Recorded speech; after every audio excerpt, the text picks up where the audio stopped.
PSI ಅಕ್ರಮದ kingpin R D. Patil ಮತ್ತೆ ಕಲಬುರಗಿ ಜೈಲಿಗೆ ಸ್ಥಳಾಂತರಿಸಲಾಗಿದೆ.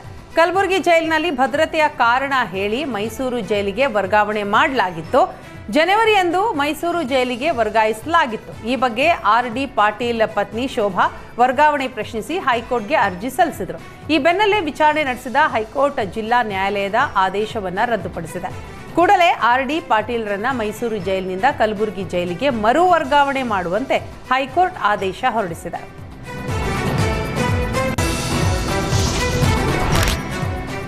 ಸಾಲ ಕೊಡಿಸೋದಾಗಿ ನಂಬಿಸಿ ವಂಚನೆ ಮಾಡ್ತಾ ಇದ್ದ ಇಬ್ಬರನ್ನ ಚಿತ್ರದುರ್ಗ ಪೊಲೀಸರು ಬಂಧಿಸಿದ್ದಾರೆ. ಕಡಿಮೆ ಬಡ್ಡಿ ದರದಲ್ಲಿ ಸಾಲ ನೀಡೋದಾಗಿ ನಂಬಿಸಿ ಚಿತ್ರದುರ್ಗ ನಗರಸಭೆ ಮಾಜಿ ಸದಸ್ಯ ಚಂದ್ರಶೇಖರ್, ಮಂಗಳೂರು ಮೂಲದ ರೋಷನ್ ಸಲ್ಡಾನ ವಂಚಿಸ್ತಾ ಇದ್ರು. ಮಹಾರಾಷ್ಟ್ರದ ಪುಣೆ ಮೂಲದ ಗುರುರಾಜ ಚರಂತಿಮಠ ಎಂಬುವರಿಗೆ 52 ಕೋಟಿ ಸಾಲ ನೀಡೋದಾಗಿ ನಂಬಿಸಿ ಖರ್ಚು ವೆಚ್ಚಕ್ಕೆ ಅಂತ 75 ಲಕ್ಷ ರೂಪಾಯಿ ಪಡೆದು ವಂಚನೆ ಮಾಡಿದ್ದಾರೆ. ಫೈನಾನ್ಸ್ ದಾಖಲೆಗಳ ಖರ್ಚಿಗೆ ಅಂತ ಹಣ ಪೀಕಿದ್ದಾರೆ. ಬಳಿಕ 25 ಲಕ್ಷ ರೂಪಾಯಿ ನಗದು ಕೊಡಲು ಮಹಾರಾಷ್ಟ್ರದಿಂದ ವ್ಯಕ್ತಿ ಚಿತ್ರದುರ್ಗಕ್ಕೆ ಬಂದಾಗ ಬೆದರಿಕೆ ಹಾಕಿ ದುಡ್ಡು ಹೊತ್ತೊಯ್ದಿದ್ದಾರೆ.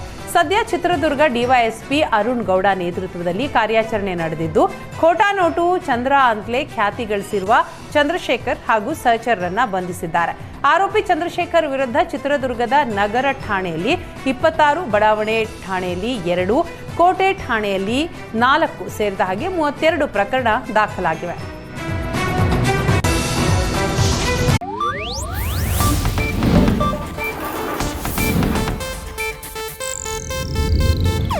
ಇದು ಏಷ್ಯಾನೆಟ್ ನ್ಯೂಸ್ ನೆಟ್ವರ್ಕ್ ಪ್ರಸ್ತುತಿ.